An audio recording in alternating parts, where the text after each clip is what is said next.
Welcome to Could Be Pretty Cool News, the podcast where we dive into the exciting world of creative entrepreneurship. I'm your host, Casey, and together we'll embark on a journey to explore this dynamic ecosystem from multiple angles, including academia, research and data, community building, and compelling personal narratives from creative entrepreneurs themselves. Get ready to be inspired, informed, and empowered as we uncover the stories and strategies behind building successful creative ventures. It's time to discover why the world of creative entrepreneurship could be pretty cool.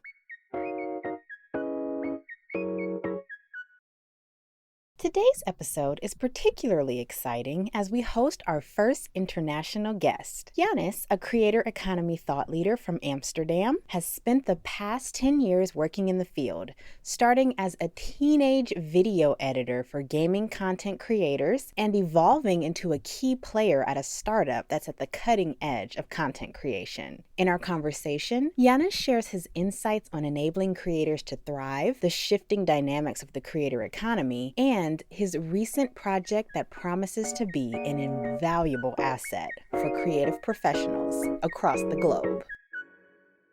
So we have a very special guest on Could Be Pretty Cool News today. We have Janis joining us all the way from Amsterdam. Thank you so much for coming on the show. Yeah, thank you, Casey, for having me. Really excited to talk a little bit about the creator economy. So, yeah. Of course. Just to kick things off, why don't you introduce yourself and tell us a little bit more about what you do? Yeah, my name is Janis. I've pretty much been involved with the creator economy for the past 10 years. I essentially started working with creators when I was a teenager. I used to do a little bit of video editing every now and then for gaming content creators. Then I went and studied in the Netherlands in Amsterdam. And now I'm working at a creator economy startup while at the same time building different side projects and just providing as much value as possible for both creators, but also creator economy professionals. Very nice. So you said you started working with creators as a teenager. That's something that for so many people, it's like, what do you mean working since you were a teenager? How did you get involved in this space? And did you know then that it was going to become something that was more than just like a fad of like people making videos for fun? Exactly. Yeah, I think everyone had that phase where they wanted to become the next big YouTuber, and I had that phase myself. So I used to run a YouTube channel. I think I grew to around 2,000 subscribers within 2 months, which back then was actually pretty impressive. So then a lot of people in my network, like other YouTubers, came to me and they're like, "Hey, can you tell me your strategies?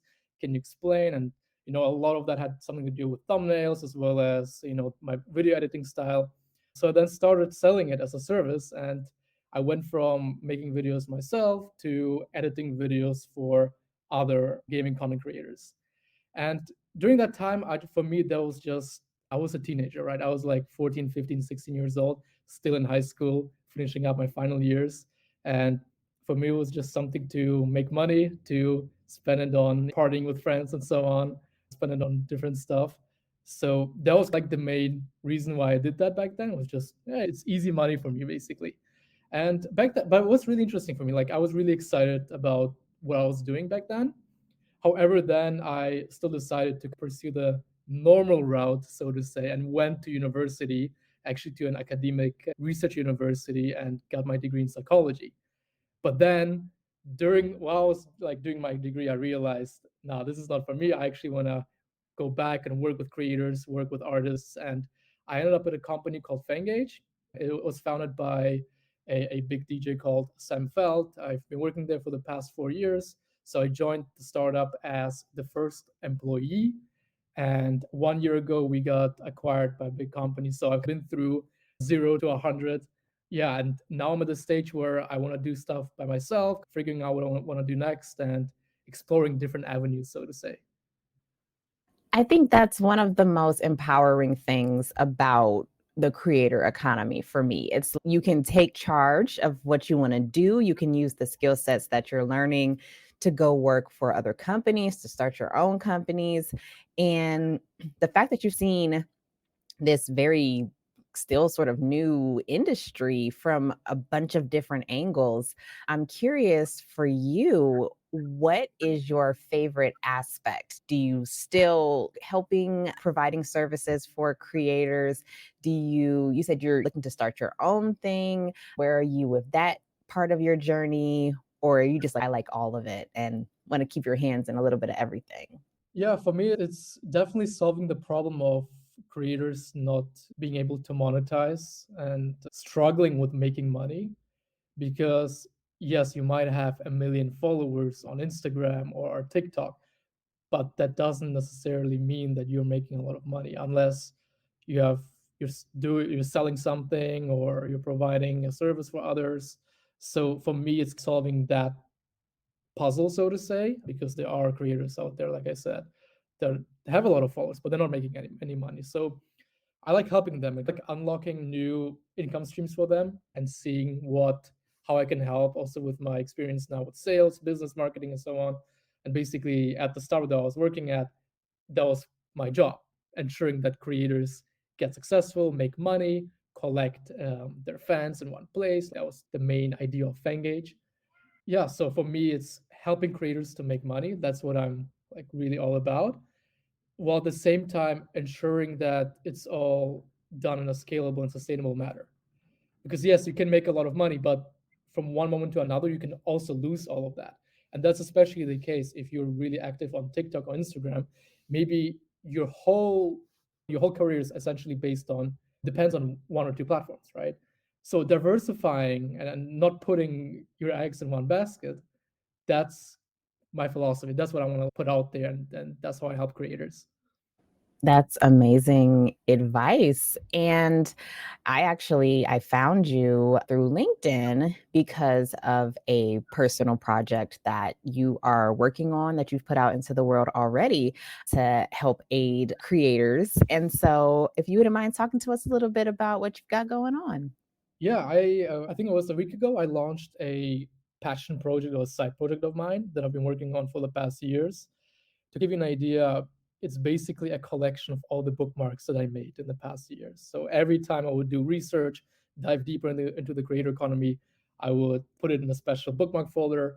And then a couple of months back, I realized, hey, why don't I just put it all together and release it as a database for other people to use? Because I wish I had that when I started out on the creator economy. So that was really important for me. And I launched Creator Economy Tools. It's a very straightforward name because it's easy to look up and easy to understand what it is. I launched it last week, and it's basically a website, but you can also download the database for free to use it for your own projects, for your own research. So let's say you're an intern and you're joining a startup in the creator economy and you need to do a competitor analysis, right? I wish there was a resource out there that I could use to, well, essentially compile everything together and save a lot of time for my yeah, for researching. That sentiment in and of itself is something that I really love about the sort of creator space. Creators saying things like, I wish I had this resource when I was getting started in the industry. So I'm going to make it so that other people don't have to have the same struggles that I have. So that's really cool. Sorry, that's just a little Yeah, for editorializing. sure. It's it was a personal frustration of mine because every time I would look up startups in the creator economy, you're basically bombarded with a bunch of optimized SEO blogs, right? So it's actually companies making these listicles like, oh, top 15 companies in the creator economy.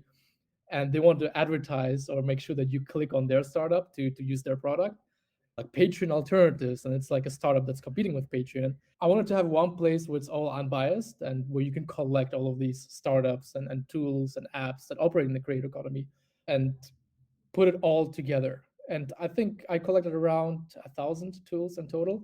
There's more to come, obviously. And yeah, so spent quite a few hours compiling it all together, like putting all my bookmarks together. But in the end, it was worth it. I got a lot of positive feedback, and yeah, a lot of people loved it. Oh, no, it's an incredible resource, and I hope everyone listening will make sure that we're putting that information in our newsletter and in the show notes so that they can, yes, you all definitely want to go and download this resource. It's incredible. And creator economy, right? The term creator economy, so many terms, creative entrepreneurship, artists, business owner, like so many terms and so many words are floating around and have been floating around in the past couple of years. And so I'm curious about your thoughts on what is it important to define these terms? Does it matter? Is there anything that's different about this version of the creator economy than artists who've been using their talent to make money for the past century? What are some of your thoughts about the kind of trendiness of creator economy right now? Yeah, you can even say like it is a buzzword, but it's being used a lot nowadays. For me, it falls under the umbrella of the digital economy. So that's what I basically, the creator economy is part of the digital economy, which essentially consists of people exchanging information, services, products, whatever it is, with each other. And creators are a big part of the digital economy. Like they might create content to inform people, educate people, entertain people, and so on. But then there are also entrepreneurs that might build, maybe they might build a personal brand on LinkedIn, and I would still see them as part of the bigger digital economy. And then it's up to you to decide, okay, are they a creator now or not? But for me, it's just important to have in mind that that's where I see the world going. Less and less people are wanting to go to university. If you look at Gen Z, especially, like I talk to my cousins or I talk to younger people, and they don't want to go to university. They want to learn a skill. They want to educate themselves online on YouTube, like how to learn Python on YouTube. 17-hour long tutorials, you learn from it. And that's the digital economy, right? But probably the course is taught by a creator that specializes in teaching others on how to code. So, speaking of that growth, of course, this show, we are based in the United States, but we want to even expand our own perceptions of what the global creator economy is and what the global creator economy is going to be in the next couple of years. I think that's another really almost empowering aspect of the creator economy, in that it just takes the click of a button to connect with people from all over the world. People from all over the world listen to this podcast. Hi, everyone. And so, what are your thoughts about more of a global perspective on what the creator economy is versus now it's a little US centric when we're seeing the Yeah. articles and reading the think pieces. So, what are you seeing and what are your thoughts about that? Yeah, exactly. I feel like me and you and probably pretty much everyone listening right now, we live in a bubble which is very Western focused and Western centric. And even if you look up jobs in the creator economy, most companies that are hiring, most companies that are out there, they're based in LA, San Francisco, Silicon Valley, New York, and so on. There are a couple of them hiring in the UK, but the creator economy is still very much Western. However, it's huge, and a lot of people are not aware of the fact that there are just so many startups, actually also a lot of creators with huge follower counts and huge audiences, very engaged audiences in Central Asia, in Africa, in Indonesia, in Southeast Asia. So there are a lot of markets that haven't been really discovered by us, so to say, by the people who live in Western countries, which is also something that made my research a little bit more difficult. Moving forward with some of your future individual projects, is that sort of where your focus is going to be, presenting more of a global perspective? And are you trying to aim to be like the guy who is globalizing creator economy data resources? Yeah, definitely. I would love to do that and really dive deeper, especially in the African market, because there's a lot of movement there. For example, Nigeria, and there are a lot of creators that, like I said, have a big following and have really engaged super fan audiences. But nobody talks about them, right? For you, as someone again who started in this industry as a teenager and who's moved through different phases, do you think that it's getting easier for people who want to jump into creative economy startups to start their businesses? Are there still like high barriers to entry, or what are your thoughts on that? Yeah, for sure. I think the barriers are at their lowest point, and then it's gonna get lower and lower. I can be the boring guy and talk about AI now, AI enabling everything, But even if you look at 10 years ago, if you wanted to start a startup, you would need to put in a lot of money into it. If you wanted to even launch something close to a side project like I did, you would need to invest a lot of money. You need to hire a website designer, maybe even development like agency to build it for you. But nowadays, also with no code, it's getting very easy. So even a marketing manager at a creator economy startup or a marketing manager working in tech can essentially build their own side project with minimal investment. And when I say minimal, like upwards of $20 per month, you can literally run a resource like that. And you can run a startup for $100 per month, sometimes even zero, depending on, you can use a bunch of free tools which are out there. And these tools were not there 10 years ago. So this is what we're seeing, and which makes me very excited. That means that you're less reliant on raising money and you can reach profitability way faster. No, you can just use no code tools, build a quick MVP, put it out there for people, share with people. And this is where the creator economy part comes in. If you want to be successful, you need to have some sort of audience, right? Because that would be like, those are the people that are going to give you feedback and going to push you to create something bigger out of it. Let's say the marketing manager wants to build a place for others to see example like marketing, like best ads in the industry. And if that marketing manager releases just a simple spreadsheet, puts it out there behind a paywall, gets a couple of people in and they are paying, that's already good proof of concept. And then use no code tools to build something bigger out of it. And like I said, you don't need to hire a development team anymore to do these things. All the tools that we have available nowadays make it actually possible for anyone to start anything on their own and gradually move towards building it up, making things bigger, and then quit their job. And this is the digital economy, right? Anyone can become an entrepreneur nowadays.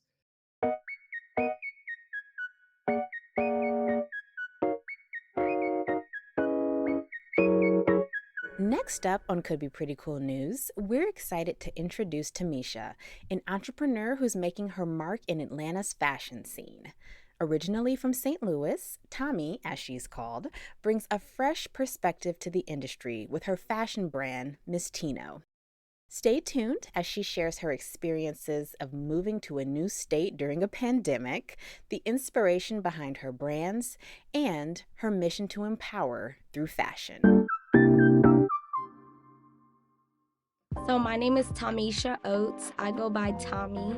I've been in Atlanta for about 3 years, but I'm from St. Louis, Missouri, and I am very proud of being from St. Louis. I love to tell people that. I went to Ball State University and stayed in Indianapolis for a little while, and then of course, like I said, I moved to Atlanta during COVID, so it was a very interesting time to move to a new city by myself. Currently, I am an entrepreneur, so I have a fashion brand that I'm building. It's an international fashion brand called Miss Tino, and I am the CEO and founder of that. And I also recently launched a consulting agency called Novaloom, and I am the CEO and founder of that as well. So I always knew that I was going to move around that time. However, I had no clue, probably like most people, that we were going to have a global pandemic going on. I didn't even know what a pandemic was. Like, I know we heard about them in school and stuff, but to read it and then to live it is two different things. So I was in Indianapolis, and I had decided that I wasn't going to live there longer than 2 years. Like I mentioned, I'm from St. Louis, went to school in Indiana, so I knew I had to get out of the Midwest, but I wanted to make the transition smooth, so I moved to another city in the Midwest until I was ready to go south. So I decided, at the time I was working, I had a corporate job. I was a property adjuster for an insurance company, and we were remote. So the thing about my job was we had been remote before the pandemic. So I was fortunate enough that my first job out of college, and my only corporate job actually, we worked 2 to 3 days from home already.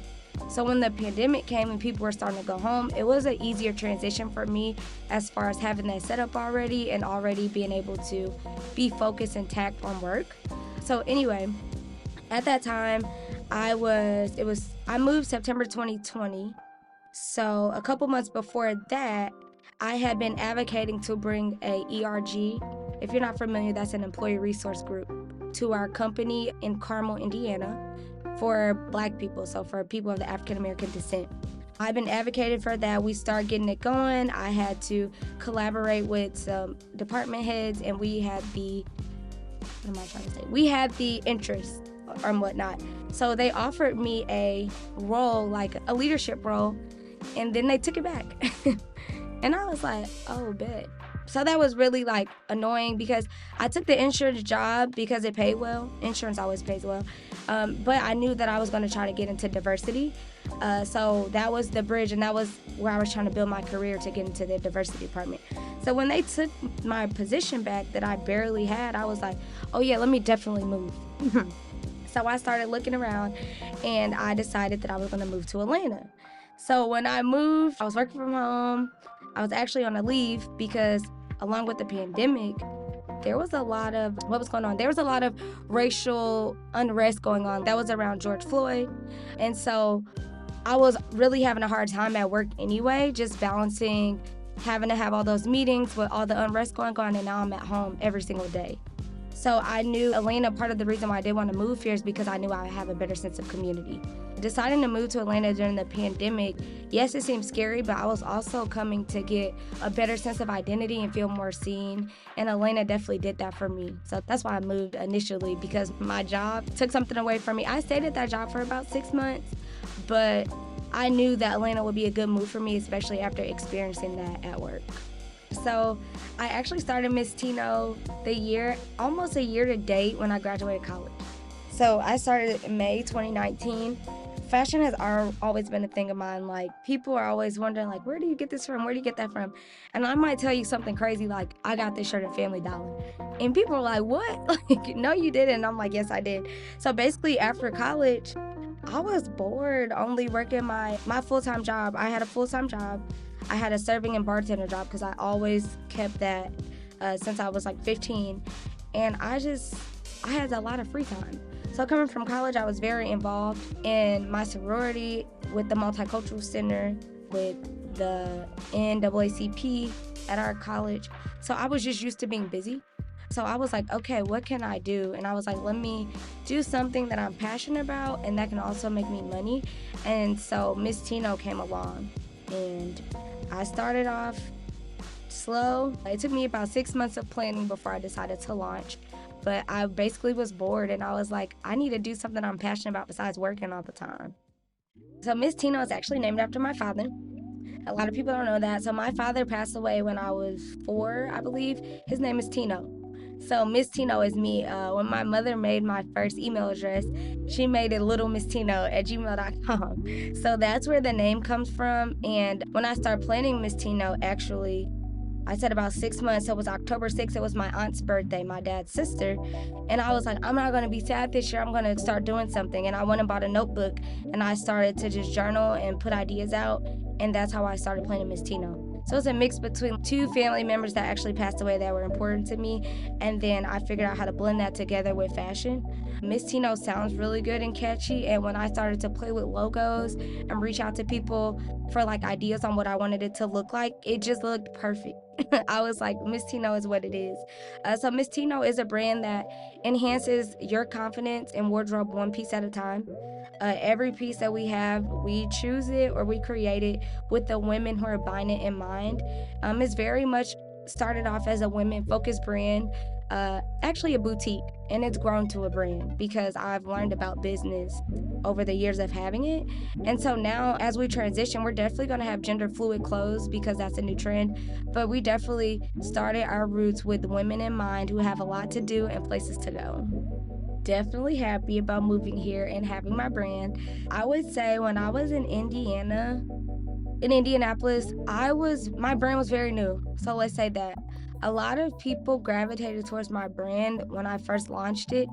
And it surprised me, I'm not gonna lie. I was grateful for the support, and I've always gotten a lot of support from my family and my peers. However, I don't know, I just thought I was about to drop my brand, my boutique, and then I was gonna take some time. I was actually fortunate to get 2 sales the first day, and I was surprised. I was like, oh man, like, this is fun. So moving to Atlanta, what I will say is, I became more open to allowing other people to represent my brand. However, I think that's because I was so closed off for that first year and a half. I was the only model. I ran my social media. I ran my emails. I picked the clothes. I did everything. So I feel like by me staying in-house and it was just me and me for a while, when I decided to open up and get other models or brand ambassadors and things like that, I felt confident about who I was letting be a part of my team in that close-knit community because I did take that time to really, it's okay.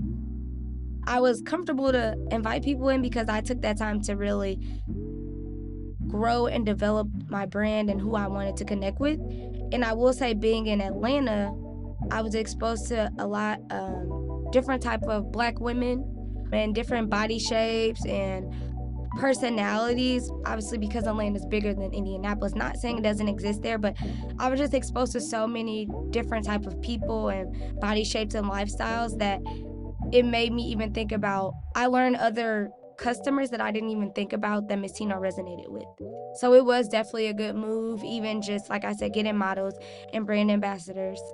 It was definitely just, it felt good, and just having more options and people that can hit different audiences and that went to different schools than me. Most of the people that I met in Indianapolis, they went to a school in Indiana. I come to Atlanta, a bunch of HBC, different parts of the country.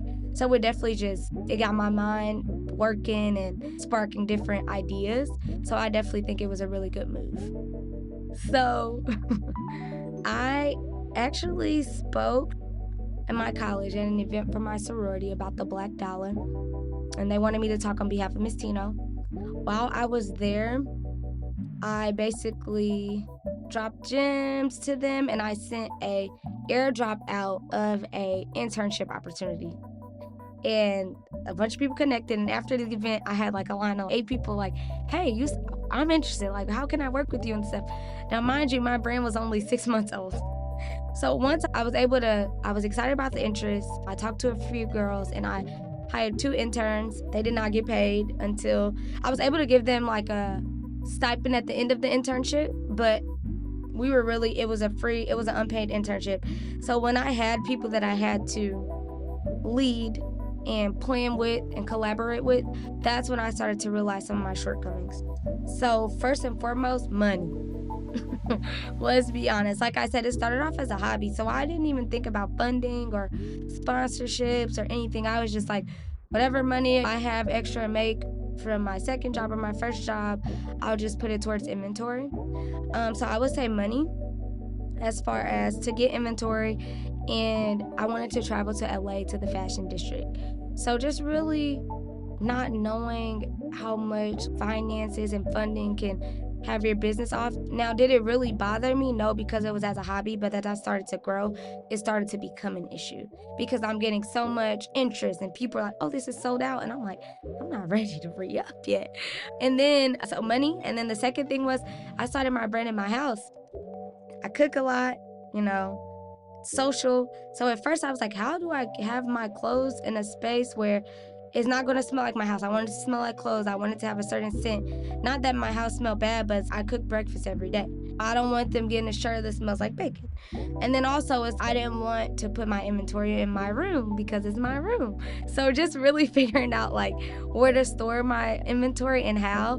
It sounds small, but it really is a big deal because when you are giving someone something that they pay for and they believe in what you have, you just want them to have a certain experience when they get it. Your ideas are not, other people don't get to experience them. So your ideas need to be out in the world, because another thing where I feel like people hold on to stuff so long is because they think it's for them. So I am a Christian woman, so I have to bring God in it for you all. God doesn't give us our purpose and our passion for us, it's for someone else. So even if you don't believe in God, just understand that the reason you have a product or a service or anything is not to help you. It's to help your customers or that community or people to just experience or see somebody going for it. Like I have friends who literally never shop Miss Tino. However, for them to see me going after something that I believe in and to be consistent with something, even if it's not starting a business, maybe they're doing better at work. Now we have different stuff to talk about. So even if you just put something out there, and most of the stuff that we put out, most people don't see it. So if you need to change it, you could do it. You might feel like, oh, everybody saw this and it was bad. Nobody probably saw it. You're the only one that really is looking and picking that caption apart and, oh, this was bad. Just put it out and revamp it and redo it. So I would just say, don't get so hung up on making your launch or your idea like this huge thing. Let it start off small and let it interact, let it catch people's eye, let people experience it, and then just make it better. Miss Tino is an online e-commerce brand. It's not brick and mortar. So one of the things that I would like moving forward that we're going to have, not a brick and mortar necessarily, I'm not really interested, but maybe like a warehouse space where people can come in and like set appointments to try on clothes and shop, but like appointment only based, and really a space for Miss Tino to create our content like in-house, but not necessarily a store, but more like a working space to utilize. And then of course, depending on the city, we might be able to do appointment based. And also, as I mentioned, Miss Tino is my first baby, but I do have my consulting agency, Novolume. I'm really just using my expertise, my experiences to help people build their brands into amazing brands, make their ideas reality, and just using everything that I've learned to help other people just go for it. And if they already have something, just make it better. So I'm gonna make a simple statement, maybe not so simple, about fashion, but so I do a lot of networking. I attend a lot of networking events, and I actually did throw one in Atlanta, and I'm interested in meeting with people, connecting, events, all that. However, a lot of times when I'm in spaces, if I talk about my consulting agency first, it clicks for people while I'm there. If I talk about my fashion brand first, people are confused. They're like, oh, you have a fashion brand? Why are you at a sports event? Or why are you at a tech event? Or why at this event about event production? And so I just want to remind everybody that fashion is literally everywhere. Like whether you're in your bed right now listening to this, or you're at work, or you're driving, like you have clothes on, or you have on something. Literally, fashion belongs in every room. People have to get dressed and present themselves every day, and fashion professionals really make that reality and make that easier. I love sports, y'all, and one of the things is, as I pivot and work on my branding business and all that, people are always like, why are you at a sports event? You like fashion. And I went to the Chick-fil-A College Hall of Fame for a Black History Month event, and there's a specific showcase about just the evolution of jerseys and football equipment that has tech involved, that has fabric, that has the roles that the players play depending on the sport, and fashion has to bring all those things together. So just a reminder that fashion belongs in every room and at every table. So when you do meet a fashion professional, don't always have that, oh, why are you here? But just maybe try to find different unique ways that you all could connect and collab and just keep fashion in the mix.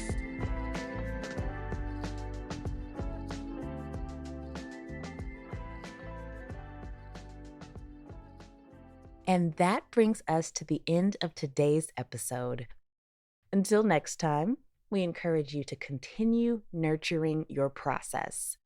Farewell, and may all of your creative endeavors flourish.